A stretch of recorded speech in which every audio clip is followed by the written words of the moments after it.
말씀을 나누도록 하겠습니다. 이사야 35장 1절 성경 바로 알기 시리즈 16번째 시간입니다. 백합화 풀에 꽃이 떨어져야 열매를 얻는다, 맺는다.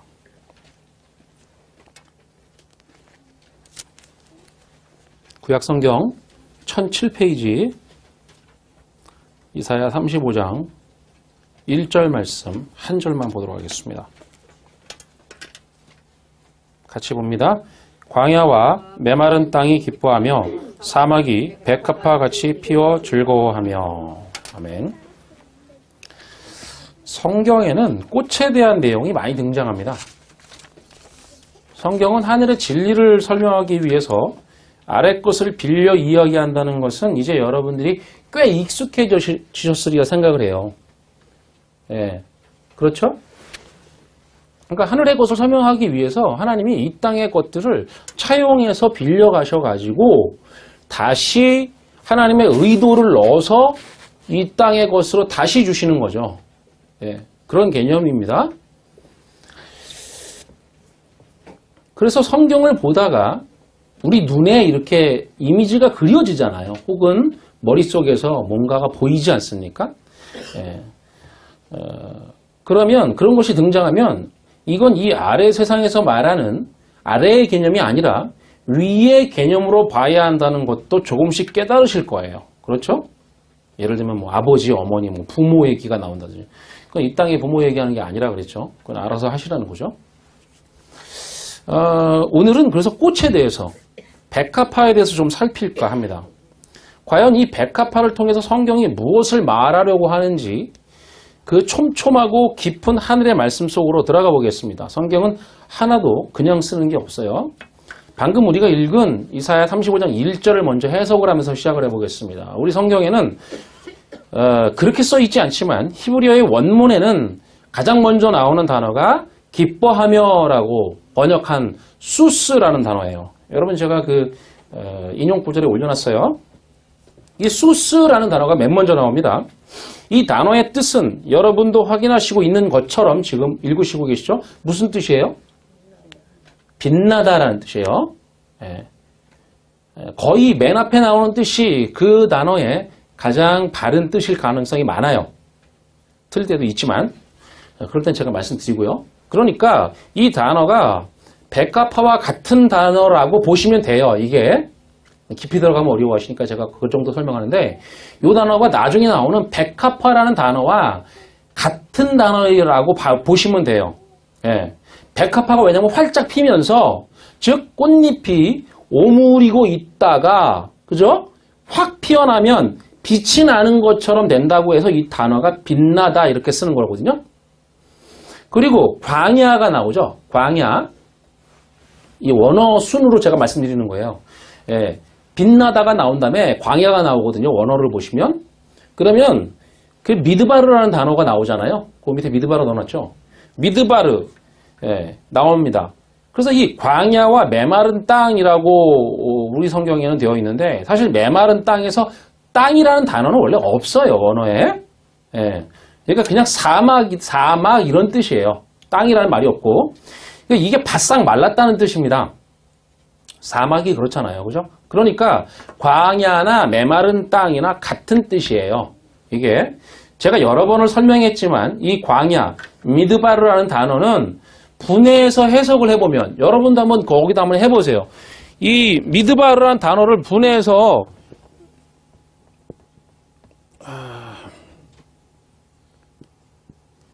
이거를 미드바르를 분해해서 해석하면 어떻게 된다 했죠?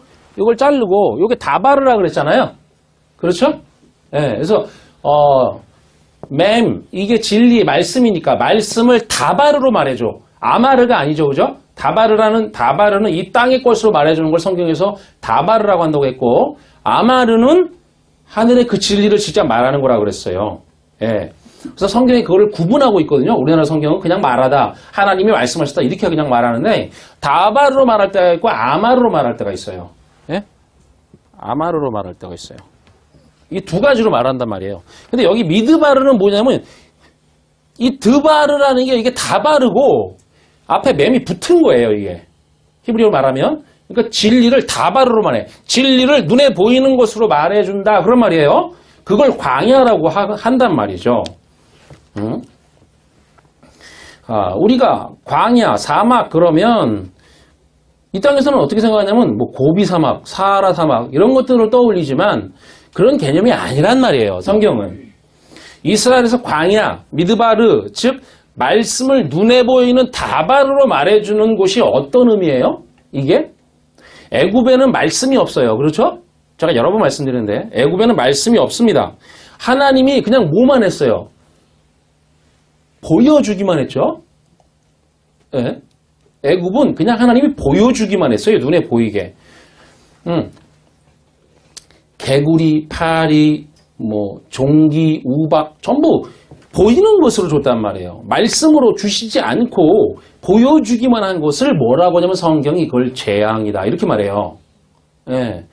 그러니까 보여주기만 하고 하나님이 그 뜻으로 안 줘요. 그러면 그걸 재앙이다 이렇게 말해요. 그래서 로마서에서 뭐라 그래요? 진노로 보여줬다 이런 표현을 쓴단 말이에요. 그 진노, 하나님의 진노가 뭐냐면 화를 낸단 말이 아니고 하나님의 진노가 뭐냐면 보여주기만 하는 게 하나님의 진노예요. 그렇게 설명한단 말이에요, 성경이.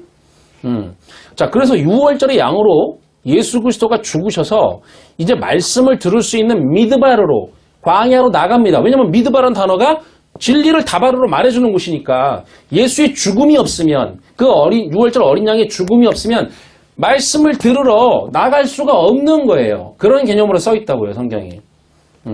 자, 그러니까 6월절 양이신 예수의 죽음이 없으면 결코 말씀을 들으러 나갈 수가 없어요, 우리는. 인간의 힘으로는 말씀을 들으러 나갈 능력이 없는 거예요. 그건 그렇게 말하는 거예요. 능력이 없어요. 예, 이 광야에서는 그러면 먹는 양식이 바뀌죠. 예, 애굽에서는 뭘 먹었냐면 고기를 먹었어요. 6월절 어린 양 고기를 먹었어요. 고기가 뭐로 바뀌어요? 만나로 바뀌죠. 자, 만나로 바뀌는데 그걸 못 알아먹었을 뿐이죠. 그죠? 그걸 뭐라고 하냐면 성경에 무교병이라고 설명을 드렸잖아요. 만나가. 왜냐하면 그 만나를 뭐라고 설명했냐면 기름 섞인 과자. 예, 진주 같다라고 하는 설명을 드렸죠. 진주. 진주에 대해서도 설명을 드렸어요. 그건 재물을 의미한다고. 그렇죠? 껍데기. 자, 그리고 기름 섞인 과자라는 그 기름이란 단어가 쉐멘이었는데 그게 뭐냐면 성막 안에 있는 기름. 밖에서 제사를 할 때, 제물을 잡아서 하나님께 드릴 때 기름을 같이 드렸단 말이에요. 그 동물의 기름을 간을 떠가지고 같이 드렸는데, 그죠? 삼겹살 구울 때 기름, 이렇게 냄새 좋잖아요. 그런 기름을 드렸다고요. 근데 그 기름이라고 하는 기름이란 단어와 원어가, 그 다음에 이 성막 안에서 기름이 있었는데, 그 기름이라는 단어가 달라요. 예. 그래서 이 쉐멘이라고 하는 단어가 뭐냐면 그 안에 기름이라는 뜻이거든요. 그러니까 그게 안의 기름, 성막 안의 기름이라고 했단 말이에요. 그러니까 우리 안에 그 기름 섞인 과자라고 할 때 그 만나를 그러니까 뭐냐면 무교병을 만들 때 그 기름을 넣는 거랑 같은 단어를 쓰니까 그 무교병을 의미하고 있는 단어예요. 그러니까 우리 안에 진짜 양식으로 그 진리를 먹어야 한다는 그런 그림이었단 말이죠. 그건 이전에 설교를 다시 한번 잘 들어보세요. 자, 그 완성이 바로 뭐냐면 오순절이에요. 지금 그러니까 성전에서 성막에서 이스라엘 백성이 제사를 하는데 그걸 전부 이 구원의 과정을 설명하는 것이고 이스라엘 백성이 40년 동안 출애굽에서 38년이죠, 사실. 38년 더하기 2년이니까 하여튼 40년 동안 했던 그 광야 생활을 그 성막에서 성전에서 하는 그 제사 세 가지로 축소해서 보여주는 거예요. 그걸 보여주는 거예요. 그래서 그 완성이 뭐냐면 오순절이에요. 이것이 바로 우리가 하고 있는 출애굽 사건이고 광야란 말입니다. 이게. 근데 우리는 뭐예요? 그 의미를 알면 그 출애굽 사건을 한 것과 같은 거예요. 우리가 40년을 거기 갈 필요는 없잖아요. 그죠?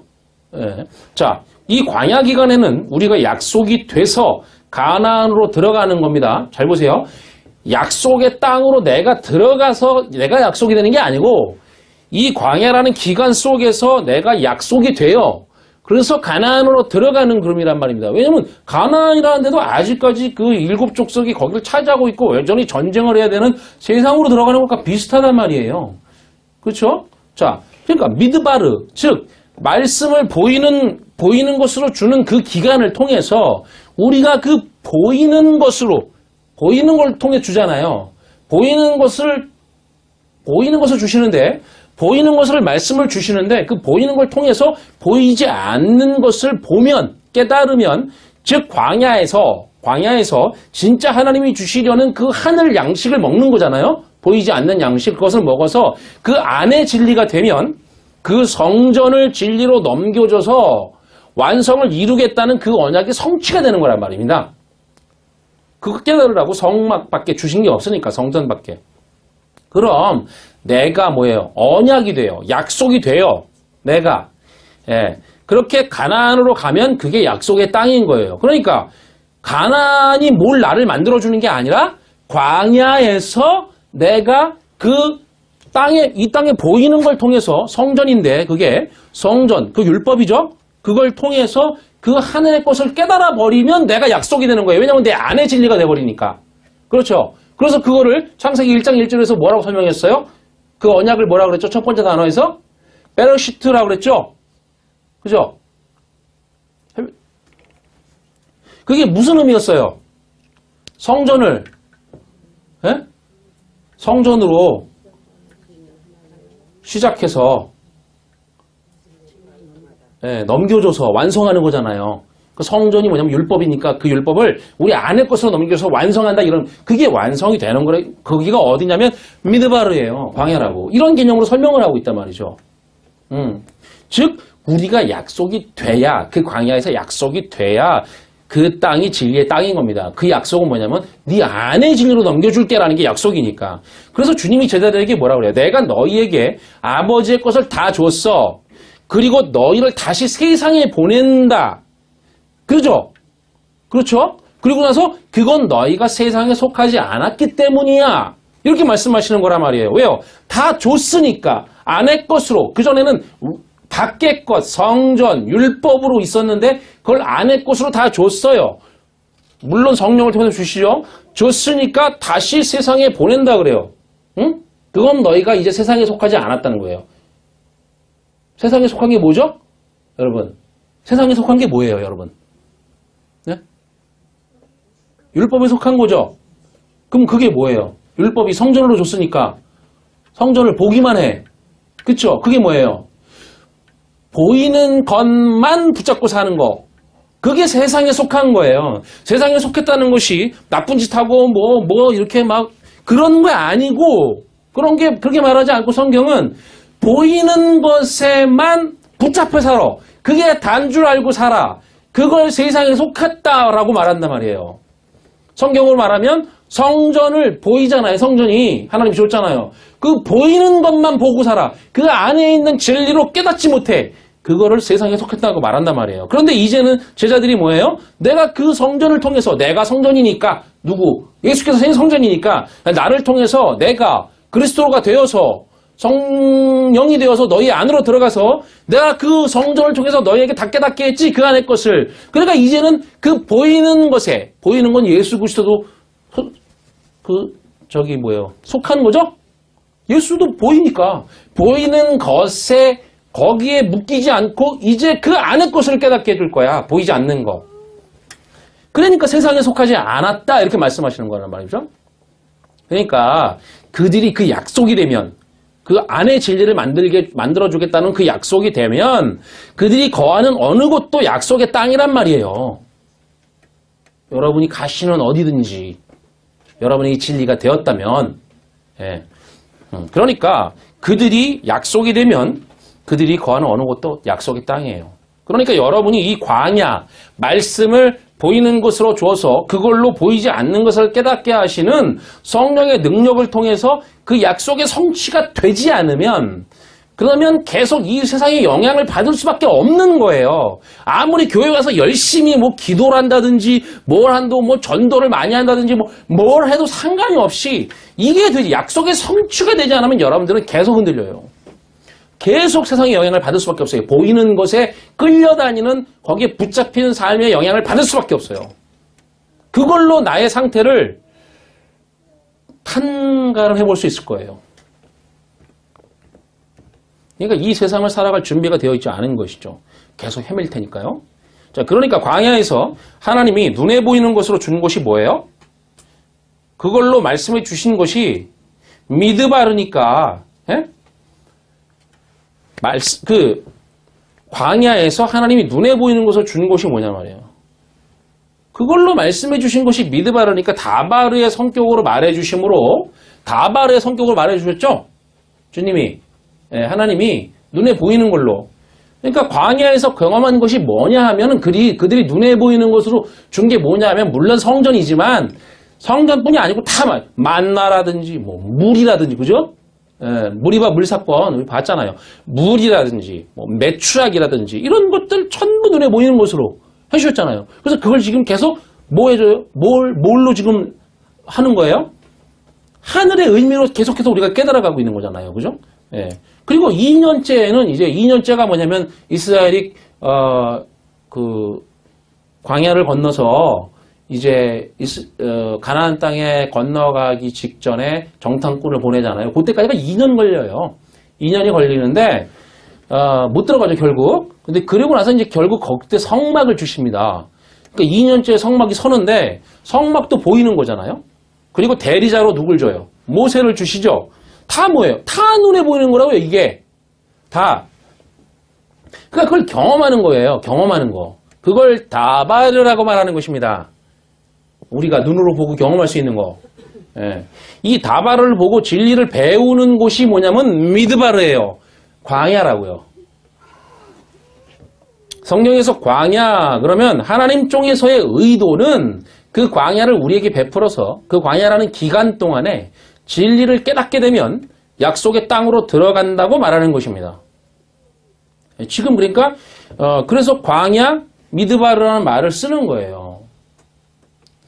그런데 그 광야가 지금 뭐예요? 아까 그 이사야 35장 1절에서 수스 맨 처음에 그 뜻이 빛을 발하다였거든요. 빛나다. 백합화가 활짝 피는 형상으로 빛을 내다라는 뜻으로 쓴다고 그랬단 말이에요. 이걸. 그러니까 이런 뜻이에요. 원래는 광야와 메마른 땅은 본래 빛이 없어요. 이런 개념이에요. 지금. 빛이 없다고요. 그러니까 그런데 하나님이 광야에서만 하나님의 말씀을 주시죠. 지금. 애굽은 자 여기 애굽이고, 예? 여기 광야라고 하고 여기 이제 가나안이 붙어 있어요. 이렇게. 그러면은 이스라엘 백성이 애굽에서 나와서 광야로 들어가는데 여기서는 말씀을 주지 않아요. 보여주기만 했어. 그러면 여기서만 말씀을 주세요. 그죠? 계명 주시고. 그러면 가나안으로 들어가면 여기서 말씀을 주세요? 여기서도 안 줘요. 여기서만 줘요. 광야에서만 주신다고요. 하나님이. 그러니까 유일하게 진리를 깨달을 수 있는 곳이 광야밖에 없다는 거란 말이에요. 그래서 신약에서 사도들이 교회를 광야라고 번역을 해요. 광야 교회 그런단 말이죠. 우리가 교회 생활을 하는데 광야에 있다는 건데 그 광야로부터 뭐냐면 빛을 비춘다 이거예요. 진리의 빛은 거기만 비춘다는 뜻이에요. 이 말이. 예. 자, 그 말입니다, 지금. 자, 그리고 다시 35장 1절이 뭐라고 하냐면 즐거워한다고 하죠. 이 즐거워한다는 단어는 말 그대로 기뻐한다는 말이에요. 자, 그리고 피어, 그렇죠? 라는 말이 나오죠. 사막이 백합화 같이 피어. 이 핀다는 말이 맞아요. 그런데 이 말이 다른 말로는 뭐냐면 펴지다. 그러니까 피다는 말이 펴지는 것이잖아요. 이렇게. 그 꽃에, 그죠? 예, 꽃에 잎이 이렇게 펴지는 것이니까 보통 꽃이 피기 전에 꽃잎이 오므리고 있다가 확 피잖아요. 그 말이에요, 이게. 그런데 이 단어의 뜻이 거기 보면은 여러분 제가 올려놨죠? 그 파라흐라는 단어. 그죠? 파라크라고도 하고 파라흐라고도 읽는데 그 중간 발음 정도 되는데 우리나라는 그런 발음이 없어요. 예, 어쨌든 그런데 이 단어의 뜻이 뭐라고 나와요? 거기 보면 피다라는 말 말고 날개를 펴다라는 말이 나오죠? 예, 왜 그래요, 이게? 성전에는 뭐가 그려져 있어요? 날개가 그려져 있잖아요. 그래서 백합화도 그 날개를 편다는 개념으로 쓰고 있다는 겁니다. 자, 그런데 가장 중요한 것이 이 백합화라는 단어의 뜻이에요. 원어로 거기 뭐라고 그러냐면 하바제레트라고 돼 있죠? 여러분, 원래 그 사전에는 이렇게 읽는 거는 안 나오려는데 제가 다 써놓은 거예요. 여러분, 읽으시라고. 하바제레트예요. 이건 앞에 있는 철자 헤트와 끝에 타우를 떼면, 자, 그러니까 저도 인용 구조 그거 하나만 갖다 주세요. 제가 안 갖고 왔는데. 이게 하바제레트 이렇게 돼 있나? 하바제레트. 맞죠? 하바제레트 이렇게 돼 있는데 이게 무슨 말이냐면 이 앞에 있는 해와 요거와 요 마지막 철자인 타우, 해와 타우를 이렇게 된 거예요, 지금. 원래는 요게 기본형이고, 베첼이라는 단어가 기본형이에요. 제가 올려놨죠, 거기? 올려놨잖아요. 베첼이라는 단어. 그쵸? 네, 요게 기본형이고, 앞에 요거랑 붙은 거예요. 그래갖고 붙어서 이게 뭐냐면, 백합화, 하바제레트 이렇게 된 거예요. 됐는데, 요 앞에 있는, 이게 아니다. 요거는 해란 거고, 요게 붙어 있죠, 지금 거기 보면. 네, 잘 보세요. 여기 떨어지면 해, 말하다고, 요게 붙으면 해트라고 돼갖고, 요거는 죄란 뜻이에요. 여러분, 예전에 제가 나눠드린 그 종이 있잖아요. 철자 종이. 그거 가지고 다니면서 보세요. 그 집에 가서 고이 모시라고 드린 거 아니에요. 그래서 해지면 다시 제가 복사해 드릴 테니까 가지고 다니면서 보세요. 그래야 늘어요. 자, 그러니까 뭐냐면, 이게 뭐냐면은, 요거랑 합치면 죄고, 이건 완성이죠? 그럼 무슨 뜻이에요? 죄로 완성한다는 뜻이 돼요. 죄는 완성하는 거 맞죠? 그렇죠? 죄는 멀리하고 버릴 게 아니라 완성하는 겁니다. 그렇게 써 있어요. 그리고 베첼이라는 단어가 있죠? 베첼이 무슨 뜻으로 나와 있어요? 껍질을 벗기다는 뜻이에요, 이게. 자, 그 가운데 이 단어를 빼고 그 헤트와 타우가 죄가 완성돼. 합쳐되면 뭐예요? 합쳐보면 껍질을 벗겨서 죄가 완성된다, 이런 뜻이죠. 맞잖아요. 죄의 완성은, 그러니까 뭐냐면 죄의 완성은 껍질을 벗기는 것이다, 이렇게 되어 있고, 문자의 뜻이 이걸 백합화라고 쓴단 말이에요. 예. 자, 그러니까 보세요. 이게 어떤 개념이냐면 거기 앞에 뭐라 했어요? 어떤 개념으로 빛을 비추는 뜻인가요? 앞에 그 빛을 비추다 그랬잖아요. 수스라는 단어가. 어떤 개념으로 빛을 비추는 것이냐면, 요게 지금, 하바제레트도 백합화인데 같은 뜻이라고 했으니까, 어떤 뜻으로, 빛을 비추는 것이냐 하면, 죄를 완성해서 빛을 비추는 거라고 하는 거예요. 죄를 완성해서 빛을 비춘다. 그런데 가운데, 왜냐면 아까 그 백합화랑 아까 수스, 빛을 비추다라는 단어가 같은 거라 그랬잖아요. 그러니까 죄를 완성해서 빛을 비춘다는 뜻이에요. 예. 그런데 가운데 있는 단어가 양파 껍질을 벗기듯이 벗겨서 이런 거거든요. 거기 그 베첼이라는 단어가 양파라고 돼 있죠? 예? 아니, 베첼이 아니라 양파 껍질을 벗긴다고 돼 있지. 양파라고도 뜻이 있단 말이에요. 그러니까 뭐냐면 죄를 완성하여 빛을 비춘다. 양파 껍질을 벗기듯이 벗겨서, 다시 잘 보세요. 여러분, 양파 맨날 깎잖아요. 저도 자주 양파를 하거든요. 집에서 양파 껍질 벗기고, 물론 이제 겉에 있는 걸 좀 벗기고 우리는 이렇게 잘라서 쓰는데, 그게 아니라 이게 무슨 개념이냐면, 잘 보세요. 양파 껍질을 벗기듯이 벗겨서 죄를 완성하여 빛을 비춘다, 이런 뜻인데 이렇게 되는 거란 말이에요. 여러분, 양파 껍질을 벗겨 보셨죠? 예, 얇은 껍질을 벗기면 그 얇잖아요. 양파 껍질이. 맞죠? 예, 얇아요. 그러면 그걸 이렇게 많이 한없이 벗겨져요. 양파 껍질이. 그쵸? 많아요. 이게 많죠. 껍질이. 예. 근데 그거를 벗기고 계속 벗겨진다고 생각해 보세요. 그러면 끝은 나올 거 아니에요. 그럼 끝에 뭐가 있어요? 뭐가 있어요? 권사님, 가장 많이 벗기셨을 거 아니에요? 제일 많이 사셨어요. 우리 저기 권사님 계신데. 하여튼, 우리, 예? 양파 껍질 다 벗겼어. 그럼 뭐가 나와요, 끝에? 아무것도 없죠. 그거예요. 성경에서 많은 거는 뭘 의미해요? 율법을 의미해요. 많은 거. 진리는 하나라고 말하고. 그러니까 이런 뜻이에요. 이게 다 진리를 설명하니까 그 껍질은 율법이란 뜻이란 말이에요. 많은 거. 이런 뜻이에요. 율법을 하나씩 공부해요. 하나씩 매주 공부하죠. 그죠? 하나씩. 오늘은 백합화 지나면 공중의 새도 공부하고 뭐 빠져 공부하잖아요. 물에 대해서도 공부하고 먹을 것도 공부하고 그게 하나하나씩 다 공부해요. 그러면 내가 양파 하나를 갖다가 껍질을 벗기는 것과 같아요. 그게. 근데 율법을 갖다가 하나씩 끝까지 벗겨요. 그러면 얄맹이가 나오나요? 안 나와요. 그죠? 없어요. 양파는. 그러니까 껍질만 있단 말이에요. 뭐가? 율법이.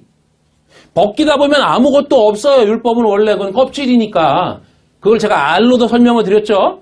없어요. 우리가 죄를 양파 껍질 벗기듯이 공부를 하는 거예요. 그렇게 하나씩 벗겨가면서. 그리고 버리고 그 껍질이니까 그걸 버리고 또 버리고 이렇게 해요. 근데 이상하게도 그 율법을 양파 껍질을 벗기듯 공부해서 뭐 어떻게 되냐면 이것도 진리에 대한 껍데기네?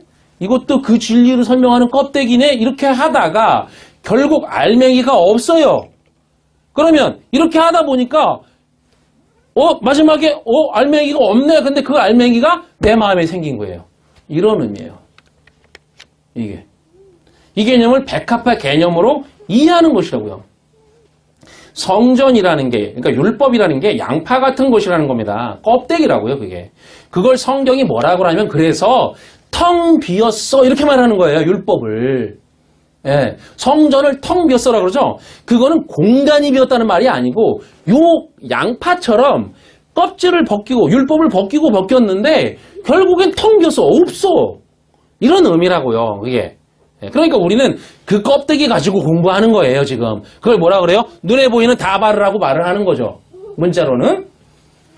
그러면 보세요. 그러면 완성하죠. 그 껍데기 가지고. 그럼 그 알맹이가 없다는 걸 알아요. 그 율법에는. 그러면 그 아는 순간에 내 안에 가득해요. 그 진리가 그렇다는 거예요. 그게 하바제레트, 백합화라는 개념이에요. 자, 이 백합화가 어떻게 성경에 나오는지 한번 보시죠. 열왕기상 7장 19절 같이 읽습니다. 시작. 주랑, 기둥, 꼭대기에 있는 머리의 네 규빗은 백합화 모양으로 만들었으며. 여러분 같이 읽으세요. 같이 읽으셔야 돼요. 여러분을 위해서 공부하는 거예요, 지금요. 제가 서서 여러분을 뭐 하는 겁니까? 섬기는 거예요. 주님이 그렇게 말씀하셨잖아요. 서서 섬기는 거라고. 제가 여러분들 앉아 계시잖아요. 저는 서 있고. 그거 당연히 섬기는 거죠, 제가. 그러니까 섬기는 건데 여러분들이 이거를 알고 가셔야 되니까 같이 읽으시는 게 좋아요. 그래 머리 남습니다. 자, 열왕기상을 보면 열왕기상 7장 여기 보면은 솔로몬 성전을 짓는데 성전이 어떤 모양을 하고 있는지 설명을 하고 있어요. 여기서 주랑이라는 것은 주랑 그러면 요즘 잘 안 쓰는데 이게 기둥 주자예요. 그래서 그러니까 주랑이란 기둥을 말하는 단어인데 이게 뭐냐면 사실은 그 성경에서 야긴과 보아스라고 들어보셨죠? 그 기둥을 말하는 거예요.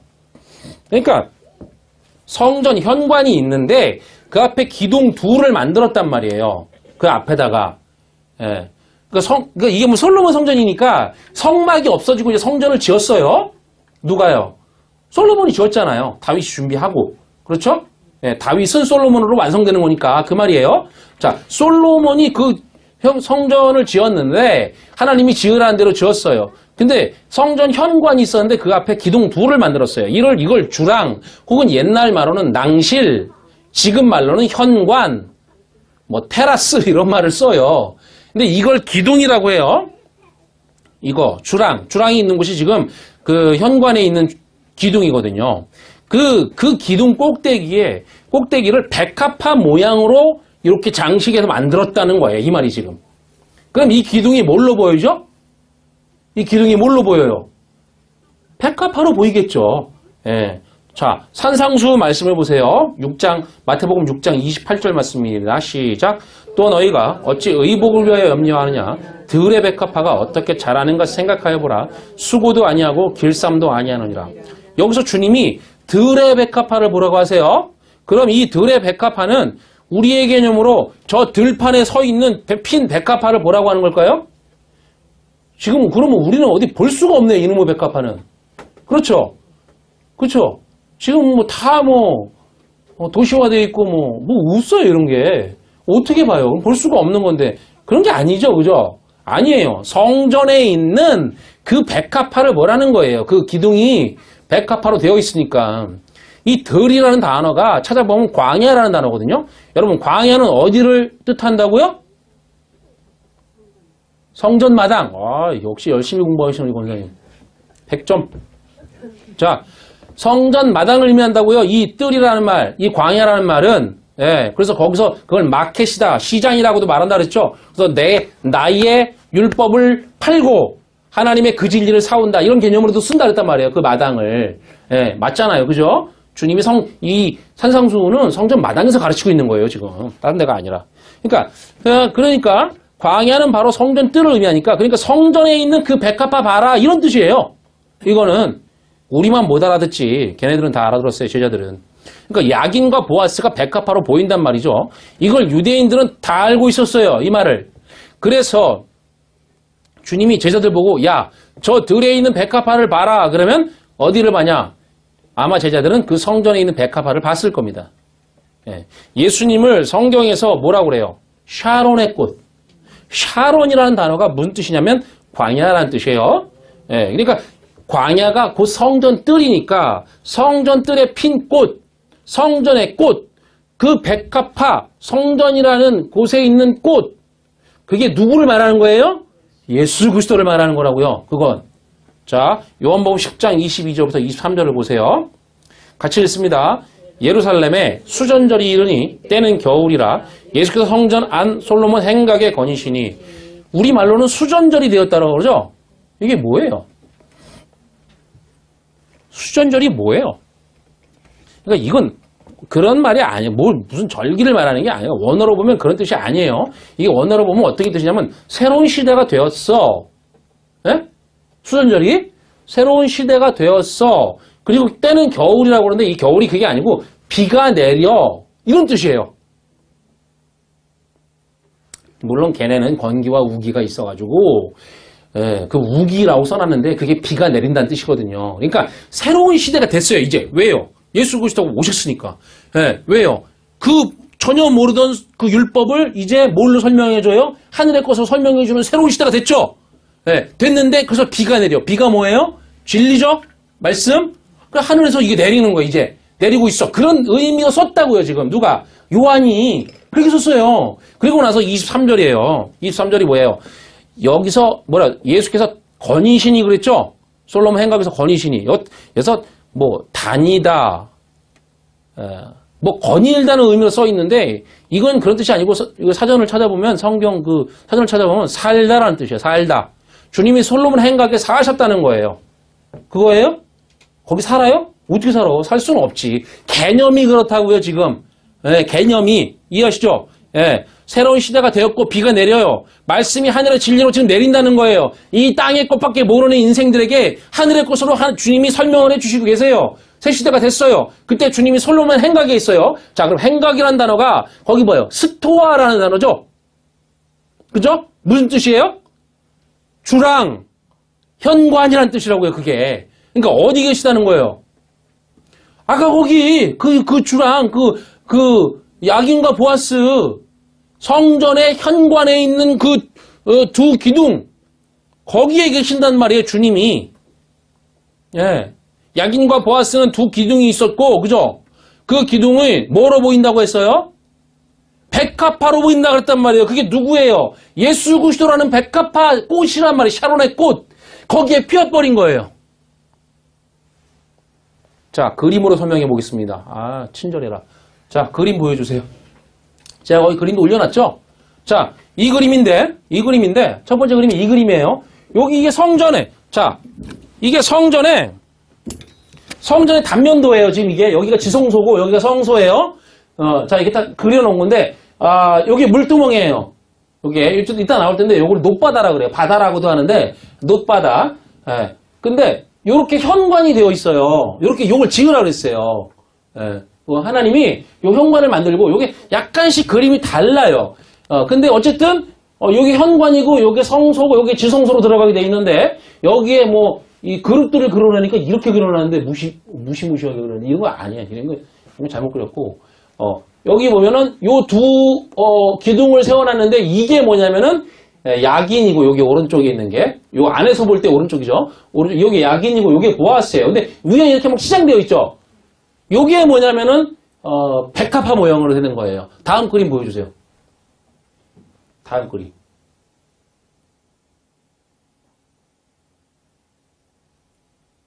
이거 이렇게 돼 있어요. 어떤 사람이 그린 건데 뭐 정확히 이건지는 모르겠는데 이게 제일 흡사하게 그려놨더라고요. 제가 찾아보니까. 그래서 이렇게 위에를 백합화 모양처럼 그려놨단 말이에요. 이렇게 해서 뭐냐면 여기 기둥이라고 써 있잖아요. 이걸 주랑이라 그러는 건데 야긴과 보아스를 이렇게 만든 거예요. 제가 여러분 인용 구절 있는데 그 그림 오른쪽 거 있죠? 그림 두 번째 여러분 나눠드린 거. 두 번째 그림에는 뭐냐면 그 기둥이 이렇게 받치고 있지를 않고 그냥 앞으로 나와 있죠. 그러니까 성경을 보면 그게 맞는 것 같아요. 제가 볼 때는. 예. 그냥 앞에다 세우라 할 거냐 그냥. 근데 어쨌든 이해를 하시면 돼요. 뭐 어떻게 생겼느냐 보다는 의미가 중요한 거니까. 자, 어이구. 자, 그러니까 새로운 시대가 되어서 주님이 하늘에 물인 진리를 가져오셨어요.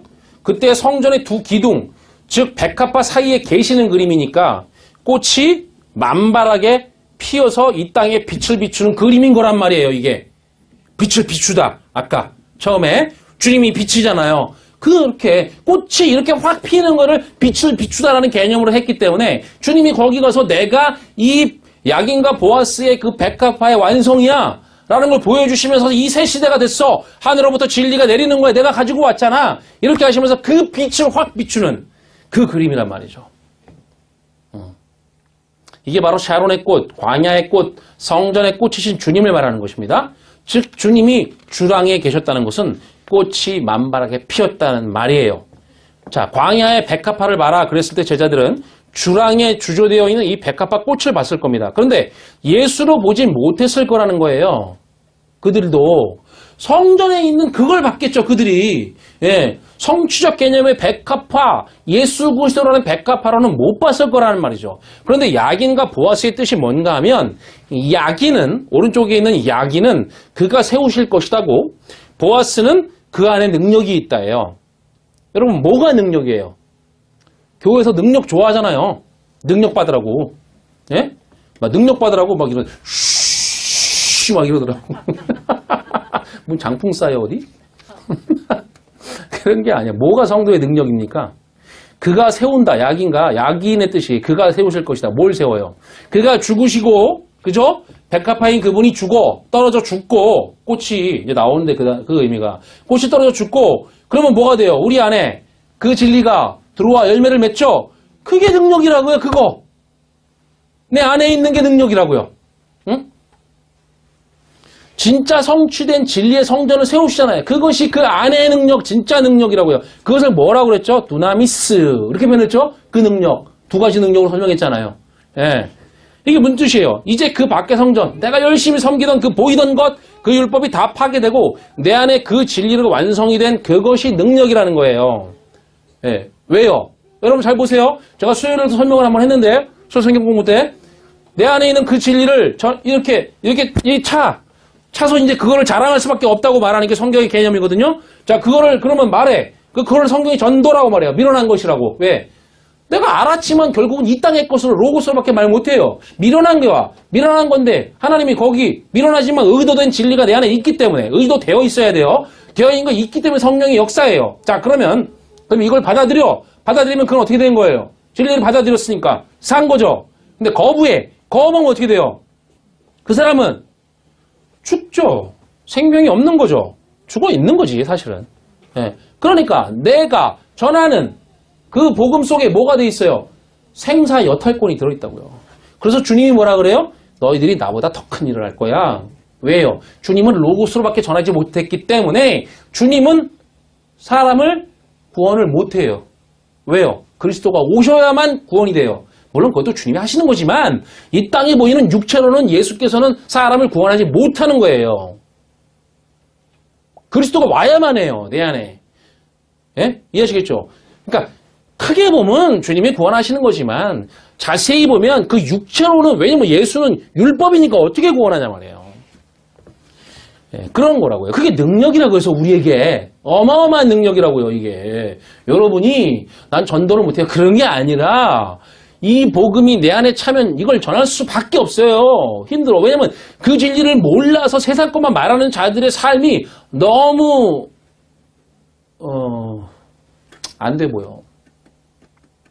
불쌍하다 뭐 그런 개념이라보다는 이거는 나는 뭐 알았나? 그러면 나는 뭐 내 힘으로 알았나? 그건 아니잖아요. 아무튼 예. 그러니까 여러분들이 내가 이렇게 전하면은 이건 못 알아들을 거야. 그럼 생각하실 필요 없어요. 어차피 나도 로고스로 전하는 것이고 그걸 역사하시는 분은 하나님이시고 성령님이시지 내가 전하는 건 아니에요. 내 논리와 설득으로 되는 게 아니란 말이죠. 그건. 그러니까 모르면 모르는 만큼 그냥 전하시면 돼요. 기회가 된다면. 자, 그게 능력이에요.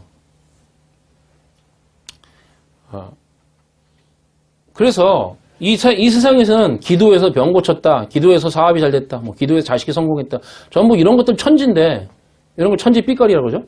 근데 성도의 능력은 바로 그가 언약의 기둥에서 죽고 그 언약을 성도 안에 세우심으로. 이게 왜 언약의 기둥에서 죽었다 그래요? 십자가에 죽었단 말 안 해요, 성경은. 왜 그래요? 그게 언약을 보여주는 거니까. 예수가 죽어야만 성도 안으로 들어갈 거 아니에요. 그게 완성이니까 그걸 보여주신 거란 말이죠. 예. 자, 그래서 언약을 성도 안에 세우심으로 그 안에 진리를 완전히 꽉 채워서 성취시킨 그게 능력이다 이렇게 쓴단 말이죠. 그 능력을 두나미스 이렇게 쓴다고요. 능력, 줄 수 있는 능력 이렇게 말하는 거예요. 줄이면 내 안에 꽉 채워야 되는 것이죠. 여러분 꽉 채우세요. 자, 열왕기상 7장 26절 같이 읽습니다. 열왕기상 7장 26절 시작. 바다의 두께는 한 손 너비만 하고 그것에 가는 백합화의 양식으로 잔 가와 같이 만들었으니 그 바다에는 2000밭을 담겠더라. 이 바다가 아까 보신 그 물두멍이에요. 이걸 바다라 그래요. 놋바다, 놋으로 만들어서 놋바다라 그러는데 그 놋바다의 두께를 한 손 너비만 하고 그것에 가는 가장자리란 말이에요. 이게 가장자리는 백합화의 양식으로 잔가와 같이 어떤 잔 있죠. 잔 이게 뭐라 그래요? 컵의 컵처럼 생겼으니까 그 놋바다가 그 물두멍이 그러니까 그 잔의 가장자리와 같이 그렇게 백합화 양식으로 그렇게 해놓으란 말이에요. 거기다가 그 바다에는 2000밭을 물을 이만큼 담는다 그거거든요. 자, 그러니까 이 놋바다도 뭘로 보여요? 백합화로 보이죠. 겉으로 보이면 딱 그렇게 보이네요. 그죠? 예. 자, 열왕기상 6장 18절 같이 봅니다. 시작. 성전 안에 입힌 백향목에는 밭과 핀 꽃을 아로새겼고 모두 백향목이라 돌이 보이지 않냐며. 여기 성전 안에, 성전 아니에요. 그죠? 이제 성전 안은 뭐예요?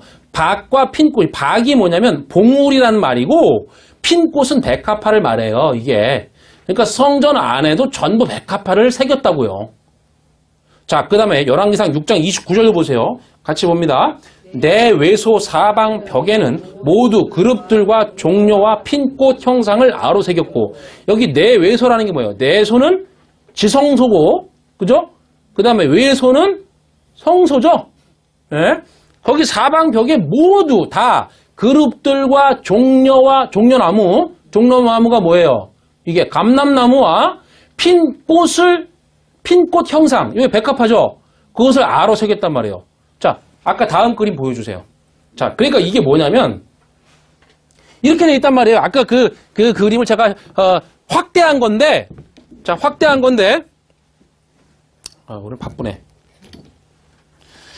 확대한 건데, 이게 뭐냐면, 이게 지금, 성전 안을 확대한 거예요. 여기 보시면 뭐예요? 이건 그룹 그림을, 날개를 그리니까 이상한 동물을 그려놨어요. 이게 아니고 날개만 그려놨어요. 잘못 그린 건데, 날개를 그렸고, 그 다음에 요게 뭐냐면 백합화예요. 이렇게 그려놓은 거예요. 어떤 사람이 그래도 이렇게 작은 그림 속에서 이렇게 자세하게 그려놨더라고, 이 사람. 백합화, 요게 뭐냐면 종려나무, 감람나무를 그린 거예요. 자, 그러면 제가 나무 설명을 할 때, 감람나무가 무슨 의미라 그랬죠? 기름. 그건 올리브 기름을 의미한다고. 기름이 성령이죠, 그죠? 백합화 성령. 이게 예수 그리스도 성령. 자, 그 다음에 백합화도 마찬가지죠? 백합화. 예, 예수 그리스도. 그 다음에 그룹, 이거 날개로 품으신다고. 그래갖고 알로 태어난 우리를 다시 위로 태어나게 하신다고 그랬잖아요. 그걸 그려놓은 거라고요. 전부 예수 그리스도 얘기예요. 이 성막은. 자, 그렇게 돼 있다고요. 이게 지금 그 얘기예요. 자, 그 다음에 열왕기상 6장 32절도 보세요. 같이 봅니다. 감람나무로 만든 그 두 문짝에 그룹과 종려와 핀꽃을 아로새기고 금으로 입히되 곧 그룹들과 종려에 금으로 입혔더라. 여기 뭐냐면 문짝에도 그랬다고요. 문짝에도 그룹 또 종려나무 핀꽃 백합화를 그렸다고요. 예. 그 다음에 열왕기상 6장 35절도 봅니다. 그 문짝에 그룹들과 종려와 핀꽃을 아로새기고 금으로 입히되 그 새긴 데에 맞게 하였고. 여기 보세요. 여기도 문짝에도 백합화가 있어요. 성전은 그러면 그냥 한마디로 뭐예요? 꽃밭이에요. 꽃밭. 우리들 여자분들이 많으니까 꽃밭이네요. 네. 무슨 꽃이라고는 안 하겠어요. 하여튼 꽃. 그러니까 성전에는 온통 감람나무, 그 다음에 그룹, 날개죠. 백합화가 그려졌어요. 그러니까 감람나무는 기름, 성령이고 안의 양식인 성령, 안의 양식. 그리고 그룹은 날개인데 날개는 하나님의 날개. 그 날개로 난태생 알로 태어난 부정한 자들을 품어서 우리를 품어서 위로부터 다시 나게 하신다라는 것이고 백합화는 그 껍데기를 벗기면 율법을 하나씩 알고 나면 그것이 껍데기라는 것을 알게 되고 그러면 아무것도 아님을 알게 되는데 바로 그때 그 알맹이인 씨가 내 안에 있게 된다는 뜻이었단 말이에요. 이게 전부 성전에 그려져 있었다는 것이죠. 그 성전을 통해서 그 일을 하시겠다는 말이에요. 그 성전을 왜 줬어요? 그 일을 내가 할게. 그러니까 그걸 알아먹어야 되는데 못 알아먹고 제사 만들었다고. 그래서. 자, 그럼 왜 주님이 들의 백합화를 봐라. 즉 성전에 그려진 그 백합화를 보라고 하셨는지 꽃의 개념을 좀 더 확인해 보겠어요. 이사야 40장 6절을 보세요. 같이 봅니다. 말하는 자의 소리여 이르되 외치라. 대답하되 내가 무엇이라 외치리이까 하니 이르되 모든 육체는 풀이요 그의 모든 아름다운 들의 꽃과 같으니. 모든 육체는 풀이요. 그죠? 그 다음에 뭐예요? 들의 꽃이다. 그러잖아요? 여기서 사데라는 단어가 들인데 관사가 붙어 있거든요. 그 들, 이건 뭐예요? 성전 마당이라고요. 그거는 그러면 성전 마당에 있는 꽃이라는 거죠, 이게. 예, 앞에서 성전 마당에 있던 꽃이 누구였어요? 네, 예수 그리스도였어요. 자, 육체는 풀이래요. 그리고 모든 아름다움은 그런데 아름다움이 아니고 이 단어가 은혜, 은총, 긍휼, 인자란 뜻이에요. 사전 찾아보면. 예, 지네 마음대로 해석했어, 막. 진짜. 사실은 설교할 것도 없어요. 원어에 있는 의미만 그대로 전해줘도 돼. 사실은. 자, 그러니까 그 모든 인자는, 그죠? 들의 꽃과 같다. 그죠? 성전의 꽃과 같다. 이런 말이에요. 아름다움이 아니라니까. 모든 은혜는, 모든 은총은 들의 꽃과 같다. 성전의 꽃과 같다. 이래요. 그러면 풀은 육체, 그 다음에 꽃은 은혜라고 말하는 거죠. 잘 보세요, 이걸. 이 말은 풀에는 반드시 은혜가 필요하다. 긍휼이 필요하다는 말이죠. 그걸 우리에게 꽃으로 줬다는 거예요. 그 은혜를. 풀과 같은 인생에 긍휼을 꽃으로 줬어요. 이런 말인데, 풀이라는 말의 성경적 의미가, 요거는 좀 창세기 1장을 봐야 되는데 너무 많이 걸리니까 그냥 제가 설명해 드릴게요. 풀이 뭐냐면 창세기 1장이 나오잖아요. 예, 그 풀이라는 말의 성경적 의미가 뭐냐면 씨가 없다라는 뜻이에요. 그건 제가 나중에 그런 데가 나오면 자세히 설명해 드릴게요. 풀이라는 의미가 씨가 없다라는 뜻이라고요. 우리가 보는 그냥 그런 풀 의미가 아니에요. 성경은 그렇게 말을 안 해요. 예, 씨가 없다. 우리가 풀이라고 하잖아요, 지금. 그러면 풀은 씨가 없어요. 우리는 모두 씨가 없는 존재들이라는 거예요. 씨를 예수 그리스도로 말하죠. 성경에서. 그러면 구원이라는 게 뭐예요? 씨를 갖는 거죠. 왜? 씨가 있어야 열매가 나니까. 예. 자, 풀이 씨를 가질 능력이 없어. 이렇게 말한다고요, 성경은. 그래서 풀에 대한 대표적인 상징적 개념이 뭘로 나오냐면 무화과나무로 나와요, 성경에서. 이게 풀을 의미하는 나무예요. 예, 무화과는 씨가 없기 때문에 씨로 번식이 절대로 안 돼요. 무화과 나무는. 이 무화과를 번식시키려면 꺾고지를 해야 돼요. 가지를 꺾어서 그걸 땅에 꽂아요. 이렇게. 그러면 거기서 잎이 나서 자라는 그런 시기예요. 이게. 그래서 다른 사람의 힘이 필요하단 말이에요. 다른 어떤 외부의 힘이 필요해. 꺾어서 땅에 꽂으면 거기서 잎이 나서 자라는 거란 말입니다. 그래서 다른 사람의 힘이 필요한데 내버려 두면 씨가 없기 때문에 꽃이 피지만 썩어버린다고요. 이게. 씨가 없으니까. 자, 그래서 그 무화과 얘기를 하신 거예요. 그게 풀과 같다고 말씀하신 거란 말이죠. 씨가 없으니까. 그래서 주님이 그 무화과 나무에 가서 뭐라고 그랬어요? 왜 열매가 없어? 당연히 열매가 없지. 그 무화과는. 그걸 모르고 한 게 아니라 의도를 가지고 의미를 얘기한 거란 말이에요. 자, 씨가 없으니까 생명이 없는 것과 같다는 거예요. 맞잖아요. 그러면 무화과는 씨를 갖게 하는 능력이 필요해요. 그래서 성경이 꽃을 말한다고요. 꽃은 뭐 때문에 필요해요? 자, 꽃이 활짝 펴요. 그러면 수술과 암술이 수분과 수정을 해서 그래서 뭘 만들어요? 열매 만들기 전에 씨방을 만들죠. 씨집을 만들어요. 그러면 다음이 뭐죠? 꽃이 떨어져 버리죠. 떨어져 버려요. 그러면 예수가 우리에게 꽃이라고 했잖아요, 지금요. 그러면 주님이 그 꽃으로 오셔서 씨가 없는, 씨를 만들지 못하는 풀 같은 우리에게 붙었어요. 그러면 그 꽃이 우리에게, 내 마음에 씨를 만들기 시작해요. 백합화 의미가 뭐라? 하나씩 벗기다 보면 나중에 그것이 내 안에 있게 된다. 이런 의미라니까요. 그래서 내 마음에 씨를 만들기 시작해요, 주님이. 그러면 씨가 온전하게 되면 꽃이 떨어져 버리죠. 이게 자연이 우리에게 보여주는 진리라고요. 우리 봄이 되면 우리 꽃 구경 한번 갑시다. 그래서 거기서 진리를 한번 만끽합시다, 우리가. 그쵸? 여기 안에만 있을 수는 없잖아요. 아무리 좋아도, 제가 아무리 좋아도. 자, 그러면, 그러니까 꽃이 떨어져 버린단 말이에요. 그러니까 씨가 온전하게 되면, 씨가 만들어지면 꽃이 떨어져 버리는 거예요. 이게 자연이 우리에게 보여주는 것이죠. 그런데 우리는 꽃이 피면 그 꽃만 즐거워해요. 잘 보세요. 이 진리를. 떨어진 데는 안 가요, 거기는. 벚꽃이 피면 그걸 구경하지 떨어져 버린 꽃은 거들떠를 안 본다고요. 이것도 진리예요. 실제는 떨어져서 사라져간 꽃의 아름다움이라는 게 있단 말이에요. 왜요? 씨를 만드는 일을 다 했기 때문에 꽃이.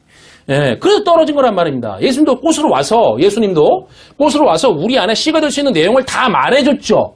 그게 씨니까, 진리가. 씨가 될 수 있는 가능성이 씨방을 만들어 놓고 기둥에서 꽃으로 달려서 죽었어요. 그걸 샤론의 꽃이라 그런단 말입니다.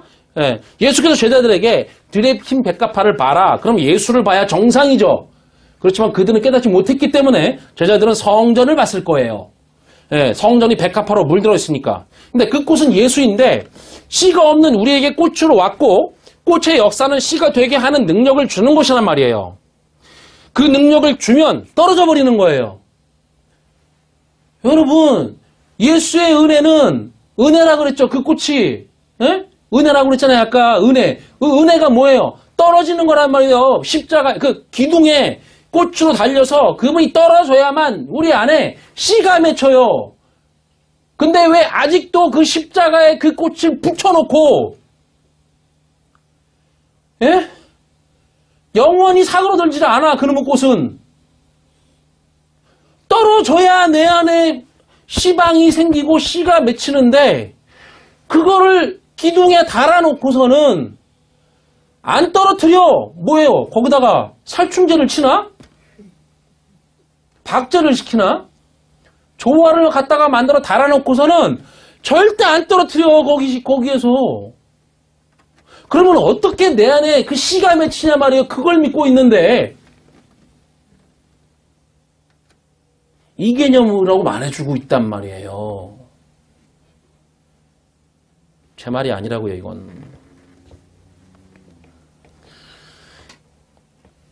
예수가 씨인데 씨가 없는 우리에게 꽃으로 왔고 꽃의 역사는 씨가 되게 하는 능력을 주는 것이란 말이에요. 능력. 그 능력을 주면 떨어져 버리는 거예요. 예수는 마땅히 꽃이니까 떨어져서 사람들에게 밟혀야 돼요. 그렇게 설명하고 있다고요, 성경이. 이걸 아쉬워한다고요, 사람들이. 지는 꽃을 아쉬워한단 말이죠. 그게 없으면 내 안에 열매가 안 맺히는데 그걸 믿는다고요. 그래서 예수를 동상으로 만들고 예수 꽃을 조화로 다 만들어놨어요. 다. 우리의 마음속에 다 그 씨방을 만들고 떨어져야 하는 그 예수라는 꽃을 언약의 기둥에 달아놓고는 떨어지지 못하게 아예 그냥 못을 확 박아놨다고요. 꽃을. 그걸 믿는다고요.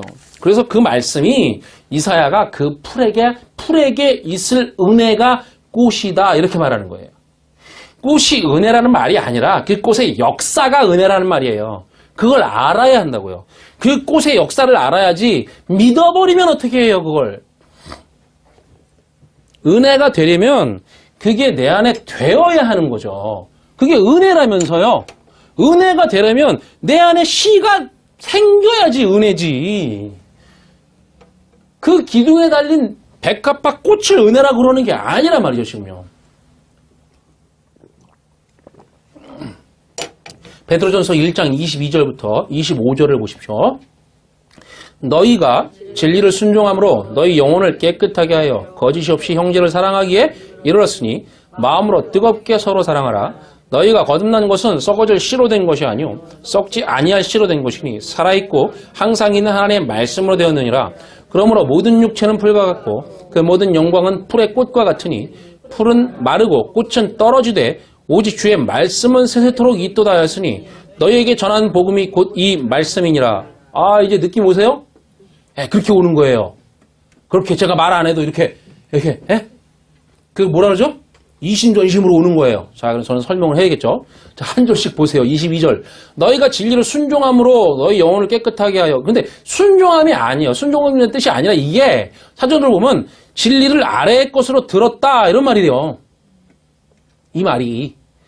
진리는 다 아래 것으로 듣지 그러면 어떻게 위에 것을 들어요? 위에 것은 그거는 소리도 없고 뜻도 뭐 들리지도 않는데 모양도 없는데. 그러니까 아래 것으로 위의 진리를 들었다는 거예요. 진리가 됐다는 얘기죠. 지금 이게.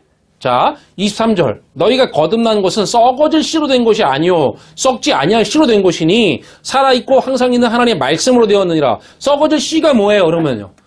썩어질 씨. 성전이죠. 성전이 누구예요? 예수 그리스도죠. 그 말하는 거예요, 그거. 예수는 결국은 떨어진단 말이에요. 그렇죠? 예. 자, 그러면은 뭐라 그래요? 하나님의 말씀이 씨라 하잖아요, 여기 지금. 하나님의 말씀으로 되었다 그러니까. 하나님의 말씀이 씨라고 설명을 하죠. 씨를 뿌린다고 할 때. 예. 그러면 예수께서 꽃으로 와서 씨방을 만드시고 하나님의 말씀을 줘서 풀이 씨를 가진 열매가 되게 하신 다음에 떨어져 버려. 그러면 그걸로 된 건 아니라고.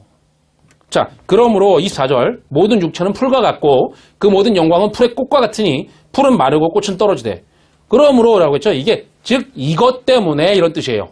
이것 때문에 라는 뜻이에요. 이게 그 때문에 우린 다 풀이고 풀은 마르고 꽃은 떨어진다. 이게 진리의 역사예요. 꼭 기필코 이렇게 해야 된다는 말이에요. 자, 그 다음에 25절 오직 주의 말씀은 세세토록 있도다 하였으니 너희에게 전한 복음이 곧 이 말씀이라. 이 말씀이라는 단어를 찾아보면 이게 레마로 되어 있어요. 레마.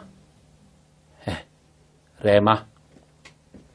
그러면 레마가 뭐예요? 로고스, 레마 이렇게 짝으로 되어 있죠? 로고스는 아래의 것이고 레마는 위의 것이고 같은 말씀이라고 번역하는데 우리는 예수가 꽃으로 이 땅에 왔어요.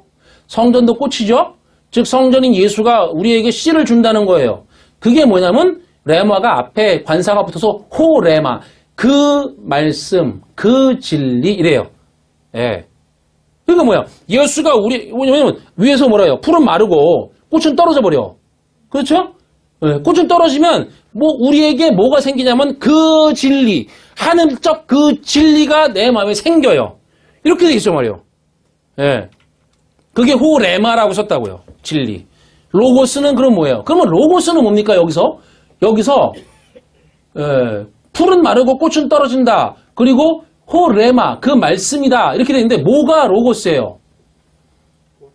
꽃이죠. 꽃이 로고스로 왔잖아요. 예. 그러니까 꽃이 로고스고 그 로고스가 하늘 것을 알게 하시고 난 다음에 떨어지면 우리 안에 호레마, 진리가 맺히는 거예요. 그걸 여기서 뭐냐면 씨라고 하는 거예요. 우리에게 씨를 만들잖아요. 예. 그러면 꽃은 씨가 되게 떨어져야 하고 떨어져야 하니까 성전은 무너져야 하는 거죠. 예. 그래서 예수꽃도 죽어야 한다는 것이죠. 그럼 마태복음 말씀 다시 보실까요? 마태복음 6장 28절 또 너희가 어찌 의복을 위하여 염려하느냐 들의 백합화가 어떻게 자라는가 생각하여 보라. 수고도 아니하고 길쌈도 아니하느니라. 우리는 풀입니다. 그렇죠? 씨가 없어요. 씨가 없으면 뭘 몰라요? 여기에 의하면 옷을 몰라요. 의복이 나오죠. 풀에게 꽃이 왔어요. 예수, 성전 둘 다 꽃이에요 지금. 예. 이 꽃이 풀 안에 씨를 만들어요. 그러면 이 씨를 호레마라고 했어요 앞에서. 예. 그 진리라고. 그럼 하나님이 진짜 주시려는 하늘의 진리라고 합니다. 이 성도가 레마가 되면 그 씨가 되면 풀도 마르고 꽃도 떨어져 없어져요. 이것이 뭐죠? 이게 뭐냐면 옷 입는 방법이라고 말을 하는 거예요. 여기서. 옷을 어떻게 입어요? 어떻게 내가 옷 입었다는 것을 알게 되죠? 여러분 그리스도로 옷 입는다 그러잖아요. 그 어떻게 입는 거냐고 여기서 뭐로 설명해 주는 거냐면 그렇게 입는 거예요. 나는 풀이야. 풀에게 꽃이 와서 달린 다음에 내 안에 씨를 만들어. 그걸 뭐래요? 그리고 떨어져 버려. 그분이.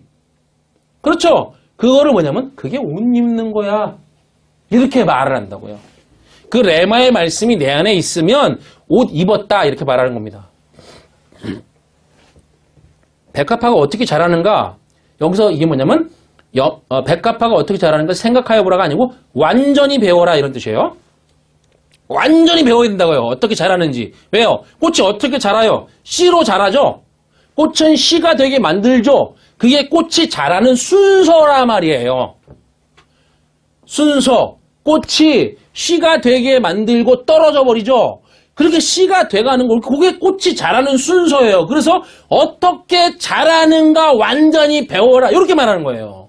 주님이.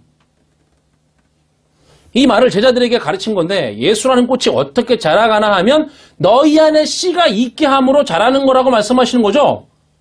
너희 안에 너희 눈에 보는 그 성전, 백합화로 보이는 그 성전이 너희 안에 씨가 되는 것으로 자라는 거라고 말씀하시는 거예요. 그건 곧 난데 예수께서 말씀하시는 게. 예, 즉 눈에 보이는 백합화로 오신 주님이 죽고 예? 그러니까 주님이 이 말씀을 하실 때는 아직 죽으시지 않은 거잖아요. 사역 초반이니까. 그러면 이렇게 잘하는 걸 너희들이 앞으로 기필코 보게 된다니까. 이걸 깨달아야지 이런 말씀이에요. 그러니까 예수께서는 처음부터 그분의 사역 처음부터 이 진리를 완벽하게 설명하셨다고요. 서서히 가다가 죽기 직전에 말한 게 아니에요. 예수께서는 오셔서 그 복음을 전할 때부터 완벽하게 전하셨어요. 복음을. 다 넘겨줬다고요. 제자들에게. 그러니까 눈에 보이는 백합화로 오신 주님이 죽고 우리 안에 씨를 만들면 즉 호레마 그 진리를 만들면 그게 바로 백합화가 성숙해가는 진리로 자라는 것이라는 설명을 하시는 거란 말이죠. 그거를 완전히 배워라 이런 말이에요. 그러니까 꽃이 그 씨가 되면 떨어져서 죽어요. 그러면 주님이 그래. 나는 백합화야, 꽃이야. 그런데 너희 안에 씨가 되게 만들면 떨어져서 죽는 거야. 그러니까 내가 가는 게 너희들에게 이익이야. 그런 말이라는 거죠. 이걸 지금 완전히 배워라. 이게 바로 옷 입는 방법이다 이 말이에요. 성도는 이 옷을 입지 않으면 벌거벗은 채로 부끄러움을 당하게 돼 있다고요. 거기서 수고도 않고 길쌈도 않는다라고 하죠. 들의 백합화를 보라고 할 때 성전을 봤을 거예요. 제자들이. 그리고 젖꽃이 어떻게 자라는지 완전히 배워라. 젖꽃은 즉 눈에 보이는 예루살렘 성전꽃은 수고도 안 하고 길쌈도 안 해. 저건. 왜냐면 제자들은 그걸 봤으니까 예수를 볼 리가 없잖아요. 못 깨달았으니까. 그러니까 야 저 성전꽃은 저거는 수고도 안 하고 길쌈도 안 해. 수고해서 옷 입혀주는 일을 못 해. 그거는 진짜 백합화로 온 나만 하는 거야. 저 성전 니네가 계속 그거 섬기고 있잖아. 저 백합화. 저 눈에 보이는 저 성전 백합화. 그거는 너희들에게 수고해서 옷 입혀주는 일을 못해. 저 성전꽃은 수고해서 옷 입혀주는 일을 못한다. 길쌈이 뭐냐면 여러분 방적 있죠. 실 짜는 거. 그걸 말하는 거거든요. 길쌈. 그러니까 실을 만드는 거 그것도 할 수 없어. 쟤네들은. 저거는. 저 니네들이 저거를 하나님이라고 섬기고 있잖아. 율법. 이렇게 말하는 거예요. 그거는 아무것도 못한다고. 너희들에게 수고 안 해준다고. 그 수고는 누구만 해요? 언약의 기둥에 달리신 예수 그리스도만 그 백합화만 수고를 한다 이 말이에요. 여러분들이 이 성경을 율법으로 알고 이 율법으로 열심히 살아요. 이건 여러분 안에 옷을 못 입혀줘요. 절대 옷 입혀주는 수고를 안 해요. 못 해요. 그렇게 하면 부끄럽게 돼요. 부끄럽게 돼서 밖에 내던져져-가지고 이를 갈게 된단 말이에요. 여러분, 주님이 왜 성전으로, 즉 백합화를 성전에 온통 그려놔서 샤론의 꽃이라고 하시는지를 아시겠어요? 그 꽃은 씨가 없는 불가능한 우리에게 붙어서 씨방을 만들어내시고 기필코 떨어져서 발표해야 하는 것입니다. 호레마를 우리 안에 진리로 만들어내시고 그분이 죽어야 언약이 완성이 되는 거라고요. 그래서 그걸 꽃이다, 은혜다, 긍휼이다, 인자하심이다 이렇게 말하는 것입니다. 그 꽃이 여러분에게 아직도 붙어 있습니까? 아니면 떨어져서 내 안에 호레마 진리로 자라났습니까?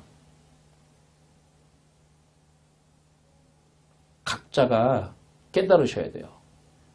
그 꽃을 잘 살펴서 어떻게 자라는지 잘 살펴보시기를 바랍니다.